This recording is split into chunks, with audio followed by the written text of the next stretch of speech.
আপনি একজন নতুন কন্টেন্ট ক্রিয়েটর আর আপনার ভিডিওতে বড়জোর 50 থেকে 100টা ভিউজ আসে, অথবা অনেকগুলো ভিডিও আপলোড করার পরও একটাও ভিউজ আসতে চায় না, এক কথা জিরো ভিউজ প্রবলেম। আর আপনার কাছে মনে হয় আপনার চ্যানেল ফ্রিজ হয়ে গেছে বা আপনার দ্বারা ইউটিউব সম্ভব না, আর আপনি ডিমোটিভেট হয়ে ভিডিও আপলোড করা বন্ধ করে দেন, অথবা আপনি ইউটিউবকে চিরবিদায় জানিয়ে দেন। সো এই ভিডিওটি দেখার পর আপনি নতুন করে আপনার ইউটিউব জার্নি স্টার্ট করতে যাচ্ছেন। এই খুশিতে ভিডিওতে একটা লাইক করে ভিডিওটি শেষ পর্যন্ত দেখবেন। আমি যেই পয়েন্টগুলো আপনাদের সাথে শেয়ার করব, এর মধ্যে 3 নাম্বার পয়েন্ট যদি মিস করেন তাহলে আপনার ইউটিউবার হওয়ার স্বপ্নই রয়ে যাবে। তাই ভিডিওটি শেষ পর্যন্ত ওয়াচ করবেন। So let's begin. Point number 1, category. আমরা যারা নতুন কন্টেন্ট ক্রিয়েটর আছি, আমরা এই একটা কথাই বারবার চিন্তা করি যে কোন ক্যাটাগরি নিয়ে আমি ভিডিও মেক করব বা কোন ক্যাটাগরি আমার জন্য পারফেক্ট হবে। এইটা চিন্তা করতে করতে আমাদের দিনের পর দিন চলে যায়, কিন্তু আমাদের ভিডিও আর মেক করা হয় না। বা আপনি একটা ক্যাটাগরি নিয়ে ভিডিও মেক করা শুরু করলেন, কিন্তু আপনার ওই ক্যাটাগরি নিয়ে কোনো অভিজ্ঞতা নাই। ধরেন আপনি টেক ক্যাটাগরি নিয়ে ভিডিও মেক করা শুরু করলেন, কিন্তু আপনি টেকের টোটাও জানেন না। আর আমরা যে বাজারাই টেক ক্যাটাগরি নিয়ে ভিডিও মেক করি, আমাদের মিনিমাম 3 থেকে 4 বছরের ইউটিউব এক্সপেরিয়েন্স আছে, আর ওই এক্সপেরিয়েন্সগুলাই আমরা আমাদের অডিয়েন্সদের সাথে শেয়ার করি। কিন্তু আপনি কি শেয়ার করবেন? এখন বলবেন, ভাই আমি তো আপনার থেকে আরো 2 বছর আগে থেকে ইউটিউব ইউজ করি, তাহলে তো আপনার থেকে আমার এক্সপেরিয়েন্স বেশি। সেক্ষেত্রে আপনাকে একটা কথাই বলবো, ইউটিউব ইউজ করেই যদি এক্সপেরিয়েন্স ইউটিউবার হওয়া যেত তাহলে সবাই ইউটিউবার হয়ে যেত। ইউটিউব ইউজ করা একটা বিষয়, আর ইউটিউবে ভিডিও মেক করা আরেকটা বিষয়। সো দুইটাকে একসাথে মিলাতে যাবেন না। এখন বলবেন, আরে বিংগ্রো ভাই এত বকবক না করে এটা তো বলবেন আমার জন্য কোন ক্যাটাগরি পারফেক্ট হবে। তাহলে শোনো, ধরো আমি তোমাকে একটা ক্যাটাগরি সিলেক্ট করে দিলাম, আর তুমি ওই ক্যাটাগরিতে যে ভিডিও মেক করতে পারবে তার কোনো নিশ্চয়তা নাই। এইটা সম্পূর্ণ তোমার উপর নির্ভর করে তুমি কোন ক্যাটাগরিতে ভিডিও মেক করতে পারবে। প্রত্যেকটা মানুষের নিজস্ব হিডিং কোনো না কোনো যোগ্যতা আছে। কেউ ভালো আর্ট করতে পারে, আবার কেউ মানুষকে সহজেই ইমপ্রেস করতে পারে। এখন আমি এইটা বলতেছি না আপনি মানুষকে সহজেই ইমপ্রেস করতে পারেন, যান ইউটিউব বাদ দিয়ে মেয়ে পটান বা ছেলে পটান। আপনি আপনার কথার মাধ্যমে মানুষকে সহজেই ইমপ্রেস করতে পারেন, তাহলে আপনি মোটিভেশনাল চ্যানেল খুলেন, আপনার কথার মাধ্যমে মানুষকে মোটিভেট করেন। এখন আপনি যেইটাতে অভিজ্ঞ সেইটা নিয়েই তো আঁকাবেন, তাই না?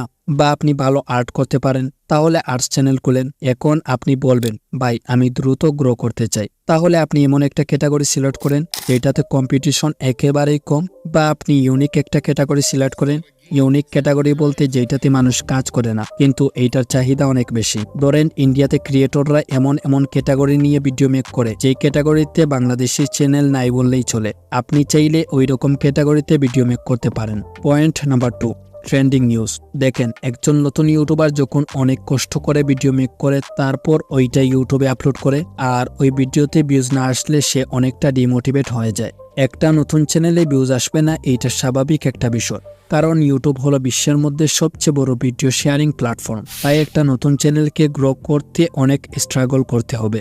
কিন্তু তার সাথে যদি আপনি ট্রেন্ডিং টপিক নিয়ে ভিডিও মেক করতে পারেন তাহলে অনেক দ্রুত গ্রো করতে পারবেন। ধরেন আপনি নিউজ ভিডিও মেক করেন, তাহলে আপনার ট্রেন্ডিং টপিকের কোনো অভাব হবে না, কারণ বাংলাদেশে প্রতিদিনই একটা না একটা জিনিস ট্রেন্ডিংয়ে আসে। অথবা বর্তমানে রাফসানকে নিয়ে অনেক কন্ট্রোভার্সারি চলতেছে, এইটা আমার নতুন করে এক্সপ্লেন করার কিছুই নাই, আপনারা এই সম্পর্কে জানেন। তাহলে আপনি যদি রাফসানকে নিয়ে নিউজ ভিডিও মেক করেন, সেক্ষেত্রে হবে কি, রাফসানের যেই অডিয়েন্সগুলা তারা যদি আপনার ভিডিও সামনে পায় অবশ্যই ক্লিক করবে। বা আপনি যেই ক্যাটাগরিতে ভিডিও মেক করেন, আপনার ক্যাটাগরির সবচেয়ে বড় বড় ইউটিউবারদেরকে নিয়ে ভিডিও মেক করতে পারেন, এতে তাদের অডিয়েন্সগুলো আপনার চ্যানেলে অ্যাড হবে।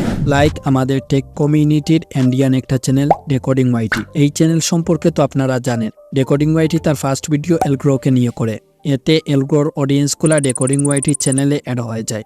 এইভাবে আপনি ট্রেন্ডিংকে কাজে লাগিয়ে আপনার চ্যানেল দ্রুত গ্রো করতে পারবেন। Point number 3, thumbnail. ওকে, একটা ভিডিওতে থাম্বনেইল কতটা অবদান রাখে তা হয়তো আপনাদেরকে নতুন করে বলা লাগবে না।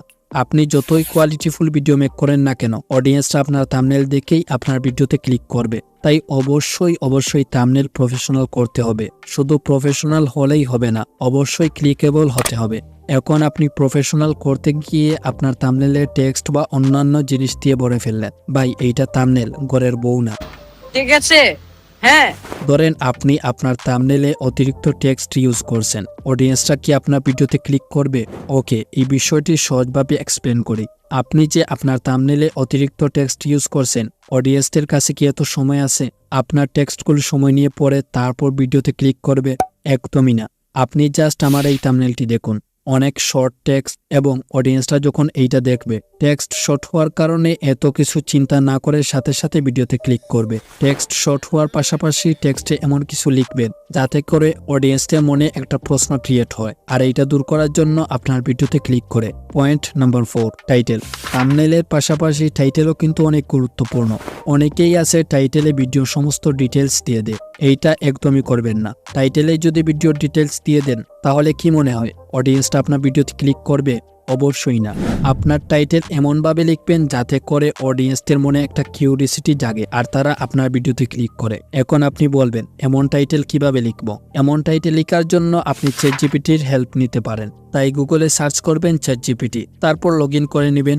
এখানে আপনার ভিডিওর ডিটেলস লিখে নেবেন, তারপর বলবেন আপনি কয়টা টাইটেল চ্যাটজিপিটির কাছ থেকে নিতে চান। চ্যাটজিপিটি আপনাকে কয়েকটা টাইটেল লিখে দিবে, এর মধ্যে যেইটা আপনার কাছে ভালো লাগবে ওইটাই আপনার টাইটেলে সেট করে দিবেন। তো এই পর্যন্ত আজকের এই ভিডিওর কোনো পার্ট যদি বুঝতে অসুবিধা হয় অবশ্যই কমেন্টে বলতে পারেন। দেখা হবে নেক্সট কোনো ভিডিওতে। সেই পর্যন্ত ভালো থাকুন, সুস্থ থাকুন।